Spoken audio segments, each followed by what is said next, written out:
10月4号，欧盟委员会发布公告，决定对进口自中国的纯电动载人汽车发起反补贴调查。中国商务部指出，这是赤裸裸的保护主义行为，将对中欧经贸关系产生负面影响。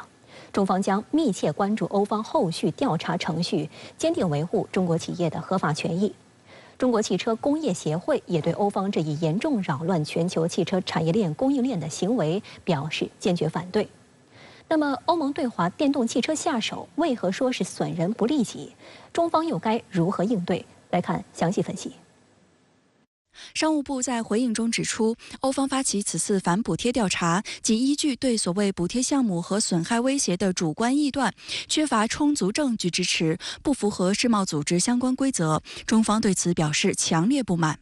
欧方拟采取的调查措施是以公平贸易为名行保护自身产业之实，是赤裸裸的保护主义行为，将严重扰乱和扭曲包括欧盟在内的全球汽车产业链供应链，并对中欧经贸关系产生负面影响。中国汽车工业协会则指出，中国市场是众多欧盟车企最大的海外市场，欧盟车企也都见证了中国电动汽车产业的成长之路。中国电动汽车市场是竞争非常激烈的市场，绝不是靠补贴来支撑保护的，这是非常清楚的事实。欧盟罔顾这一事实，坚持发起反补贴调查，是明显的保护主义行为。深圳卫视注意到，欧盟贸易专员东布罗夫斯基斯9月30号在接受德媒法兰克福汇报专访时，谈及刚刚结束的访华之行期间，中方对反补贴调查提出的不满。东布罗夫斯基斯在专访中辩解称，欧盟启动调查并非一时兴起的突然之举，而是欧盟有所谓确凿证据可以证明。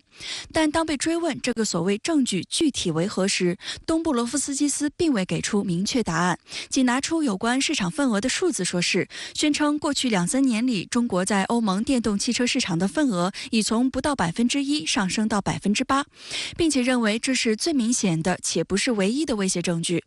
这一说辞令访问他的主持人都感到苍白无力。而当问到欧盟自己对欧洲电动汽车产业提供补贴时，东布罗夫斯基斯却玩起了双标戏码，宣称欧盟提供补贴与反对中国提供补贴并不矛盾。他辩解称，欧盟的补贴有严格限制，不会扭曲贸易。 Having taken a significant initiative in this area of EV production, that China is now being penalized by the very countries that have been championing their virtue with respect to embracing carbon emissions reduction in automobiles. So it's a little bit odd as well as unfortunate and, perhaps even hypocritical.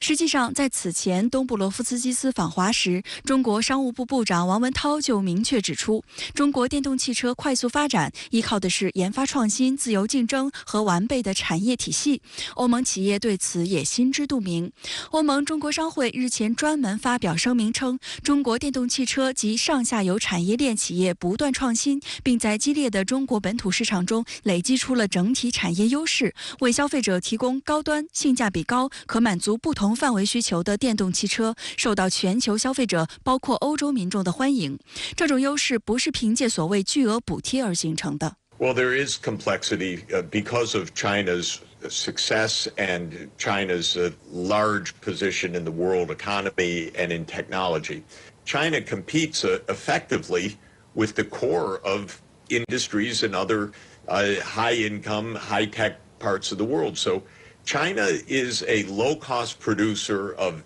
excellent electric vehicles. A lot of the world's going to drive in Chinese vehicles, and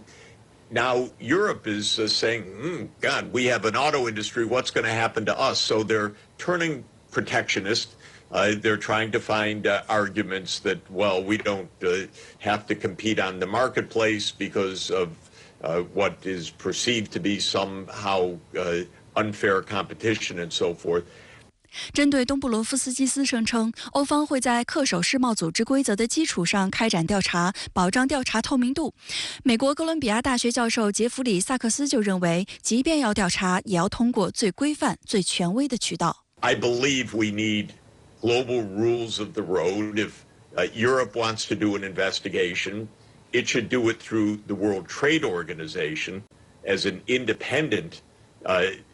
assessor of the rules rather than its own internal investigation, which is bound to be highly political. 目前呢，在中国国内就有10多家的新能源车的品牌。中国的新能源车产业啊，实际上经过10几年的艰苦奋斗，目前呢已经早已走出了依靠政府补贴来扶持的这样一个阶段，是在一种充分的、完全的市场竞争环境当中不断的成长壮大。欧盟它自身的新能源车企在面对中国新能源车企业的竞争面前，实际上呢，它缺乏明显的优势，也缺乏充足的市场竞争的能力。说到底呢，欧盟方面是打着反补贴的旗号进行贸易保护之实。为了表达欧盟并没有专门针对中国，东布罗夫斯基斯在接受德国媒体专访时还透露，包括美国企业特斯拉以及欧洲汽车制造商也可能将受到相应审查。